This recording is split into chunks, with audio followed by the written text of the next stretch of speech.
do you properly use a Gore-Tex sleeping bag? Let's find out. Okay, number one, I'm getting really hot in this 0-degree Gore-Tex sleeping bag. But there's a proper way and an improper way to use a Gore-Tex sleeping bag. Now, you're going to definitely be much more weather resistant with a Gore-Tex sleeping bag. Now, this uses Infinium, which is the wind stopper Gore-Tex, and it's a lightweight, precipitation resistant. But the thing you have to think about is, number one, you gotta know when to use it. You start going, into very cold conditions, you're gonna get lots of condensation, and the bag is gonna get clammy. So what do? Well, this right here is a sleeping bag liner.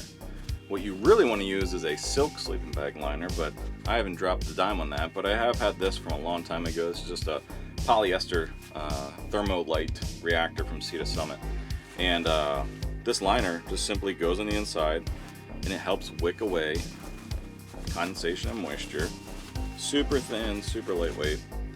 That's all it does, and it's super helpful. A lot of people will buy these for the warmth increase, and I would say you don't want to do that. I mean, I wouldn't expect much from it. I see like 8-degree difference. I really don't believe that, but you definitely want a sleeping bag liner with a Gore-Tex sleeping bag, because you don't want, especially if you're on a multi-day adventure, you do not want to all of a sudden get a whole bunch of moisture on the inside here, because it's doing its job by keeping all the moisture out. But what I'm missing is how to unzip the damn thing.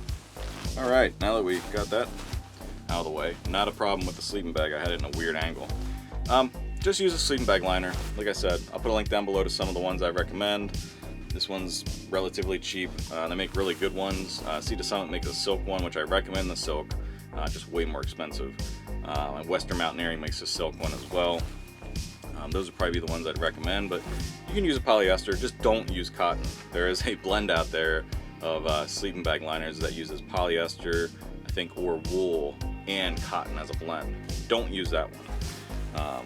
But yeah, get yourself a liner and you'll be good to go in your Gore-Tex sleeping bag. If you guys have any questions or anything, let me know. Until next time, later.